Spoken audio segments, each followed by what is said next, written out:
Welcome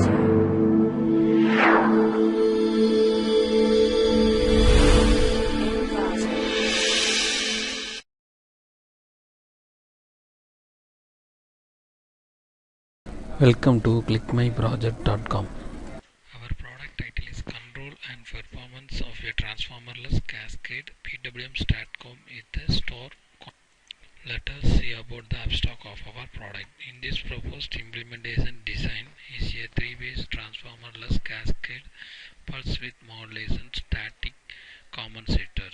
Static compensator is known as static synchronous compensator, intended for installation on industrial and utility for industrial power distribution system. It proposes a control algorithm that devotes itself not only to meeting the demand of reactive power but also to voltage balancing of multiple galvanically isolated and floating DC capacitors. The control algorithm based on the base shift carrier modulation strategy is provident in having on restriction on the cascade number. Cascade STATCOMs can be classified into staircase modulation and pulse width modulation in terms of voltage control. In this proposed design is based on PWM. The AC voltage of the STATCOM is almost sinusoidal, so that it requires no harmonic filter. Each converter is equipped with a capacitor and a voltage sensor on the DC side, which are electrically isolated from each other. The STATCOM has the capability of self-starting and voltage balancing without any external power supply or equipment. Thus, results prove the stable operating performance of the proposed method in steady state and transient state. Next, we see about the flow diagram of our process. In this flow diagram, the source is a AC supply and also that source is a 3-phase AC source.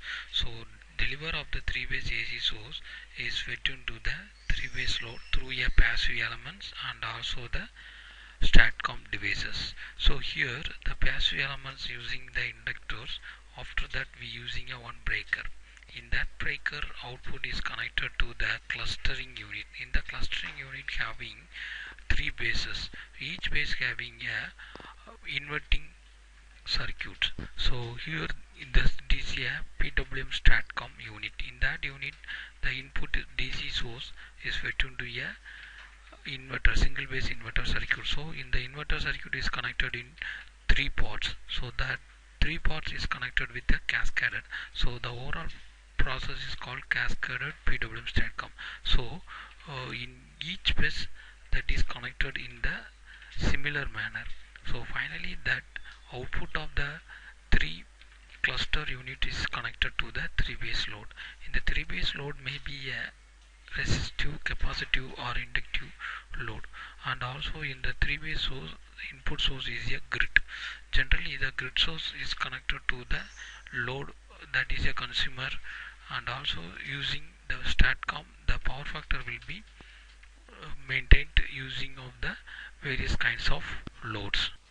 Next we see about the running process of our product. In this proposed implementation is run in MATLAB Simulink environment. First open the MATLAB window and create a new model file. After opening the new model file, we are arranging the elements as per the circuit diagram from the Simulink library browser. In the Simulink library browser, 2 major blocks is used. One is the Sim Power System block and another one is the commonly used block. From that blocks we getting the element from to the main module file. After that we are arranging that elements as per the circuit diagram. After that we get the output from the scope.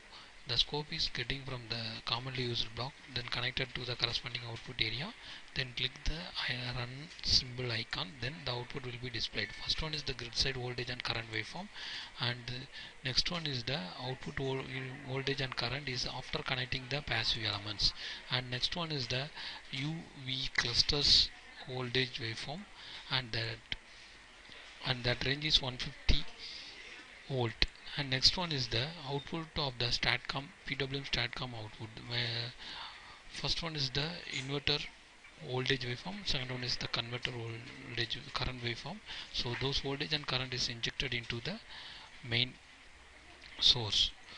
Then this is the single base source, so the voltage and current waveform is a single base only, and this is a final output 3 base voltage and current waveform. So from this waveform is connected, all 3 clusters is connected together to the load, and this is the load flow output waveform. So here we changing the frequency and base power, the values, corresponding values will change. Thank you for watching this video.